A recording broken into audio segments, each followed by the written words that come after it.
Now, I know some designers prefer to start by sketching out ideas and then perhaps looking for a similar font, or with larger budgets, perhaps even creating their own font from scratch.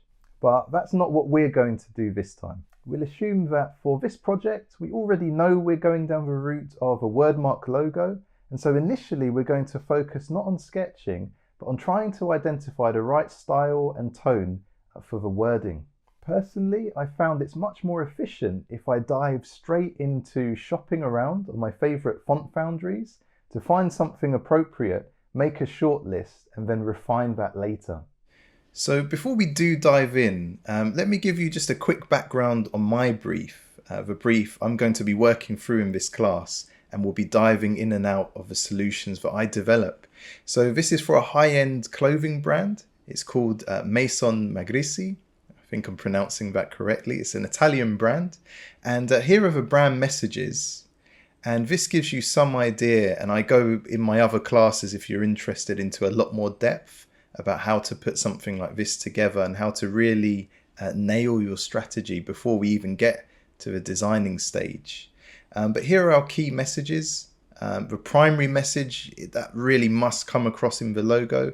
And we'd hope that the key messages here, they're reflected in the tone, the style, the design solution we come up with for the logo. Supporting messages, those are bonuses if we can get any of these across as well. And this is the kind of style and tone that we've agreed on for the brand. So I'll be referring to this in your class project.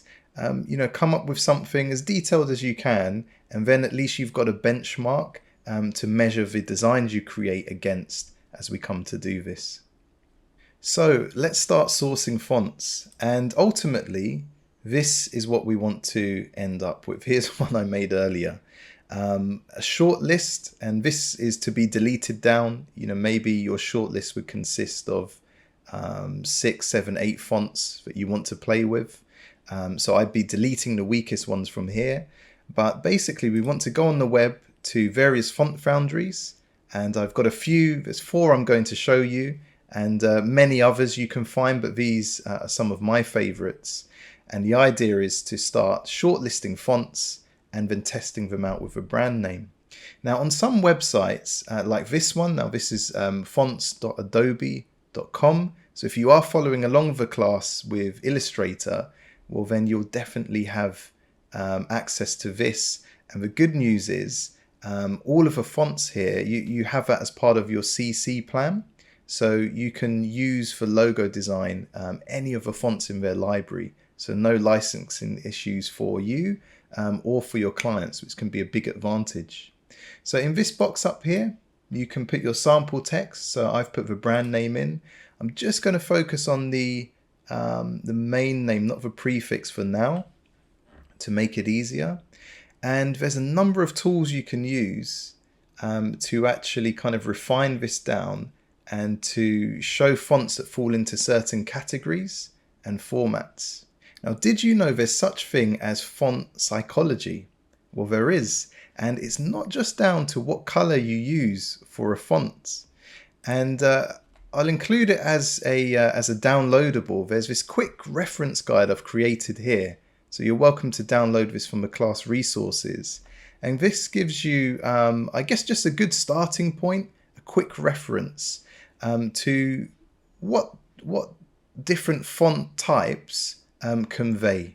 So serif fonts tend to be quite trustworthy, serious, authoritative, formal, and so on. You get the idea. So it's not an exhaustive list, but this is a really useful quick reference if you're just dipping your toes into this and you're not quite sure which font represents which traits. So feel free to download the reference guide. There's a lot of nuance to this, and there will be occasions where a font maybe crosses over from one branch to the other. But in general, something like this will at least help get you pointed in the right direction. So Adobe has something similar where they allow you to click some of these tags, and some of them are, they just say what the font is, a brush pen or rounded. but sometimes they've actually used like a descriptive word, an emotion, so friendly. And this starts to give us a look into font psychology. So if you had a brand that needed to feel friendly and approachable, well, you might click this tag, and then you have some fonts that at least Adobe recommend it feels are quite friendly. Luxury, that's a tag I often click. I don't agree with all of these choices.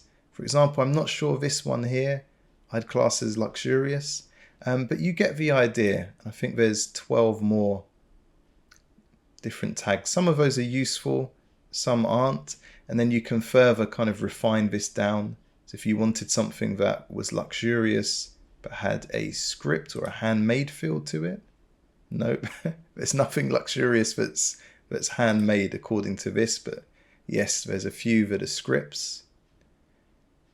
And then you can even further refine by weight, by contrast, and so forth. So this is the first place I come. I love the Adobe font collection. Added bonus that it's included with my CC account.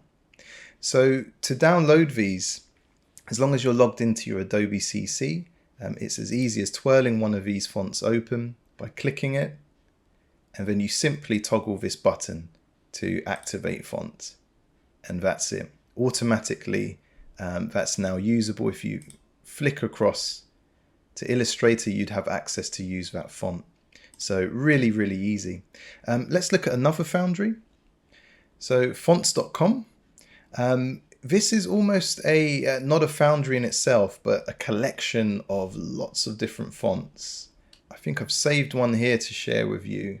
So beautiful Scarlet, and you can see you can add it to your cart and you can license it for various purposes. To create a logo, it would just be the desktop license. And I wanted to show you the license information page because this is really important. You don't want to open yourself and definitely not your client to any liability by thinking just because you find a font you can download means you have license to use it or design logos from it. So if you just have a quick look at the license, you can see here it specifically says in this section here, fonts can be used for the creation of print documents, static images, and logos. So not all licenses will be that specific, but I think graphic designers are probably the premium customer, the primary customer of font foundries, and so it would be quite unusual for them to distribute licenses for desktop use and actually prohibit designing a logo. So usually a desktop font license is enough, but always read the fine print and don't just Google a font and use it. Make sure you look into the licensing. Now, does this mean I need to purchase this font for £12 before I'm able to add it to my shortlist and run it past my client and see if we actually need to license it for use? Well, unfortunately, sometimes that's the case. You can do little workarounds, like you could screenshot this and then you could just copy and paste it in place. That's a possibility. But some foundries, and we'll go to our next one now, which is Stereotype. And I love these guys. They have some really creative stuff. You'll notice, as well as the ability to license, they have this button that says free download for personal use. Or sometimes it will have sample or trial download.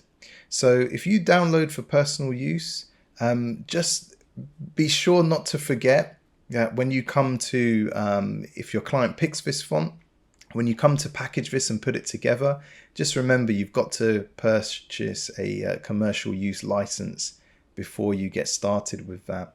So these free downloads will enable you to at least start populating your shortlist, playing around a little more, which we'll do in the next lesson.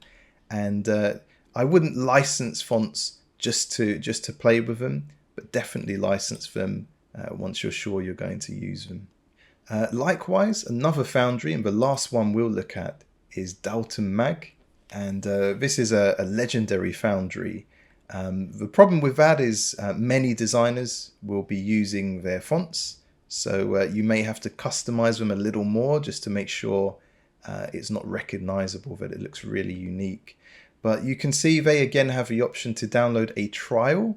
So again, they're really trying to work with designers. Try this out, see if your client likes it, and only then would we expect you to buy a license, which I think is very reasonable of them. So I've already been through and picked what I feel are potentially appropriate fonts. I would of course be deleting down this shortlist. So this is supposed to be quite a traditional, timeless brand. So that's quite a rounded, ultra modern font. I would delete that. I think I would delete this one. And from that shortlist, if you just delete the weakest until you're left with around 8, I think is a good number. And once you have that short list of fonts, come and join me in the next lesson and we'll see how we take this a step further.